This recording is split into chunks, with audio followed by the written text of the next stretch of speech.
हरियाणा में नौकरी एक अहम मुद्दा है और जाहिर तौर पर विधानसभा चुनाव में कांग्रेस ने नौकरी को लेकर के सरकार पर बड़े आरोप लगाए। लेकिन सरकार ने भी कहा कि हमने अपने ऑटोनमस बॉडी यानी हरियाणा स्टाफ सिलेक्शन कमीशन के तहत इतनी नौकरियां दी हैं कि विपक्ष को समझ जाना चाहिए कि झूठ की राजनीति अब नहीं चलेगी। वाकई स्थिति कैसी रही और कितने लाख लोगों को नौकरी दी गई? हमारे साथ एचएसएससी के पूर्व चेयरमैन भोपाल सिंह खदरी हैं। ये पहले वहाँ पे सदस्य भी रहे, बाद में चेयरमैन भी रहे और तमाम नए तरीकों से जितनी वैकेंसियाँ फुल करनी चाहिए थी उन्होंने फुलफिल की। और ऐसी पारदर्शी नौकरियाँ जो कहीं ना कहीं पिछले चुनाव में भारतीय जनता पार्टी को फ़ायदा भी देके गई। नमस्कार खदरी साहब। नमस्कार जी। तो आपने अपने पूरे कार्यकाल में खासकर मेंबर से लेके चेयरमैन तक कितने लाख नौकरियां दे दी हरियाणा के लोगों को? 1,40,000। और ये जो माननीय मुख्यमंत्री जी या हमारे दूसरे मंत्री या हमारे कार्यकर्ता कहते हैं, ये कोई झूठ नहीं है, ये तो ऑन रिकॉर्ड है। हमारे पास किस पोस्ट पे कितने लोग लगे, किस जिले के लगे, ये सारी हमारी वेबसाइट पे है। कोई इसमें एक भी कोई छोटी भी कोई वो नहीं है, फ्रॉड या झूठ नहीं है, वो तो ऑनलाइन है सब कुछ। कहते हैं नेता स्विस बैंक में खाता खुले, आप गए कभी स्विट्जरलैंड? स्विस बैंक गए कि नहीं गए कभी? नहीं, स्विट्जरलैंड तो गया पर बैंक में नहीं गया। बैंक में नहीं गए। लेकिन एक चीज बताइए, ये बड़ी चर्चा रही कि सरकार पारदर्शिता के मामले में नंबर 1 रही। उन्होंने गरीब बच्चों को भी नौकरी दी, गांव के एक ऐसे बच्चे को नौकरी दी जिसके घर में सर्वाइवल की भी पोजीशन नहीं थी। कैसे फिर सिस्टम आप बना पाए? देखिए, जब मनोहर लाल जी मुख्यमंत्री बने और उन्होंने पहले ही दिन एक लाइन का प्रस्ताव किया था कि आपका भाई हो तो मेरा भाई हो, मेरा बेटा हो तो आपका बेटा हो। हमने पूरी पारदर्शिता, योग्यता को प्राथमिकता और ईमानदारी से भर्ती करनी है। तो मेरे से पहले जो चेयरमैन थे माननीय भारत भूषण की भारती और फिर हमने उनके इसी श्लोक को अपनाया और पूरी ईमानदारी के साथ भर्ती की। ये बात हम नहीं कह रहे हैं, जो लोग सेलेक्ट हुए हैं उनसे जाके पूछ सकते हैं, विपक्ष भी पूछ सकता है, मीडिया भी पूछ सकता है, क्या उन्होंने कोई खर्ची पर्ची से नौकरी मिली है या किसी सिफारिश से मिली है। जो कैंडिडेट सेलेक्ट हुए वो ही अपने मुंह से ये बात स्वीकार करेंगे। नहीं, सीईटी जो बीच में आया इसको लेके बड़ा कन्फ्यूज़न रहा और लोग कहते रहे कि सीईटी कहाँ से ले आए, सीधे आप एक एंट्रेंस एग्ज़ाम लीजिए और दीजिए।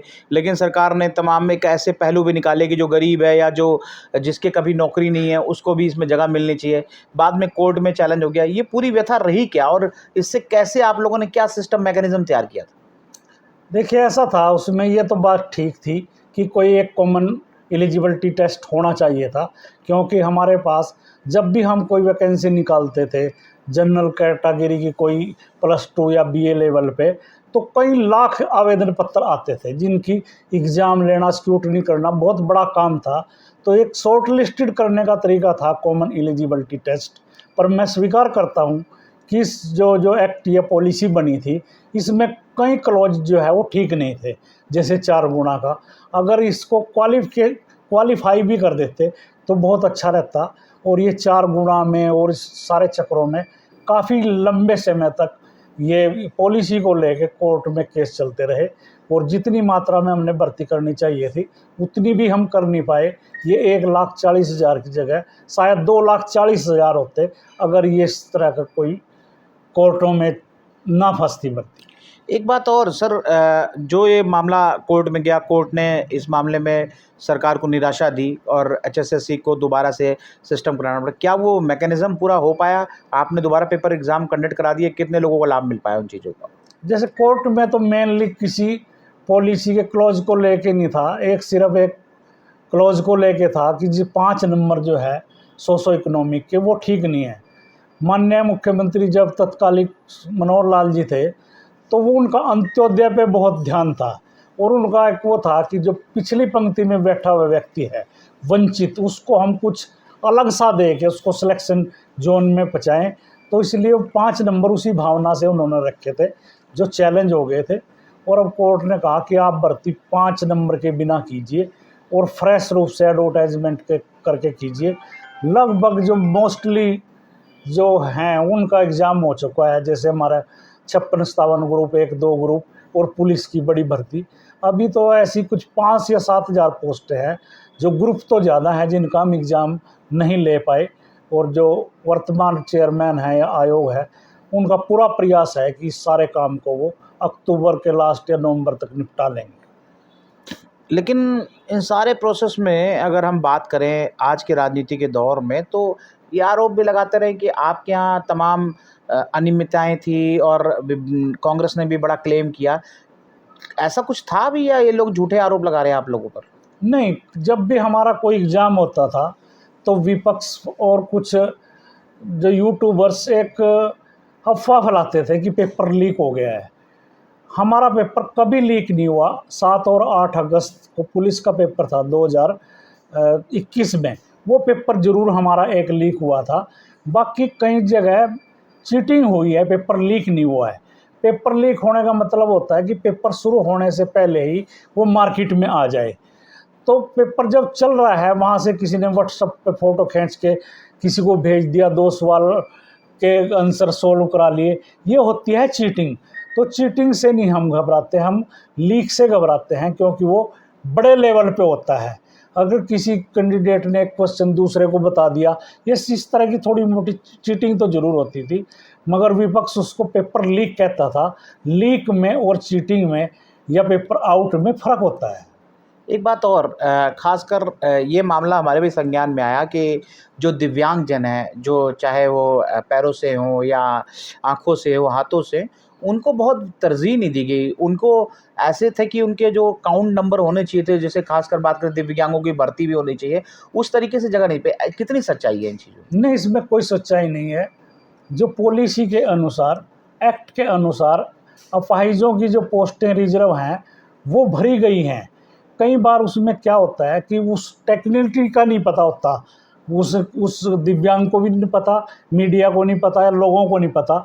जैसे वीएच है कि वो विजन लो का है कि कम दिखता है उसको, या ब्लाइंड है वो कहता है कि मेरे को एएलएम भर्ती करो। पुलिस में या मतलब बिजली बोर्ड में एएलएम को खंबे पे चढ़ना पड़ेगा या शिफ्ट की ड्यूटी देनी पड़ेगी पावर हाउस में, तो वहाँ ब्लाइंड को आप कैसे भर्ती कर सकते हो? तो एक ब्लाइंड ये क्लेम करता है कि मेरी सीटें नहीं भरी गई। अब जो आर्तो है, लंगड़ा है, उसकी टांग कटी हुई है, वो खंबे पे कैसे चढ़ेगा?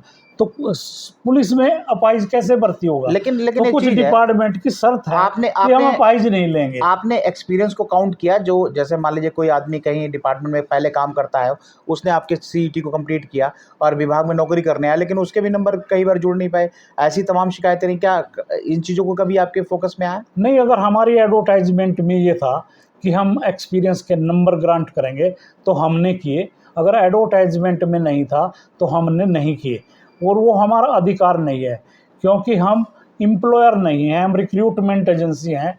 जो रूल्स हैं रिक्रूटमेंट्स के या सर्विस रूल्स के, वो एम्प्लॉयर के चलते हैं।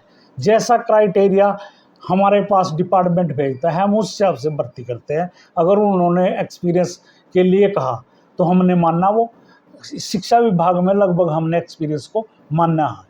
एक बात और, अभी कितने चीज़ों के रिजल्ट आने बाकी हैं या सबके रिजल्ट आ चुके हैं? अभी कोई भर्ती प्रक्रिया आपकी पेंडिंग नहीं है?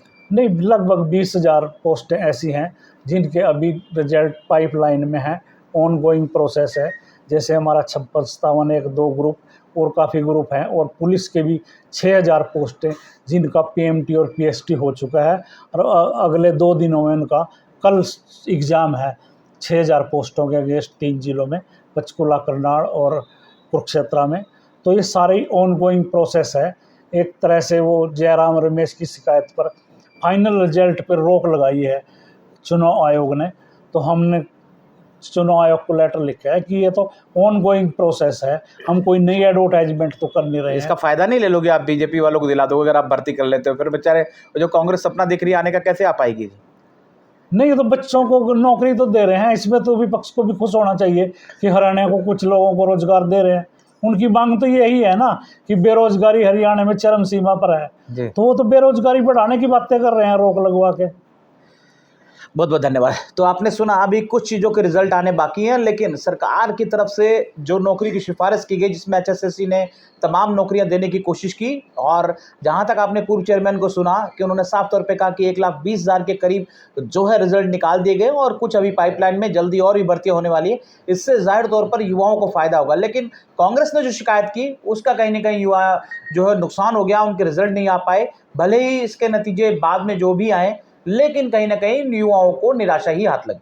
कुमार रमेश, चंडीगढ़।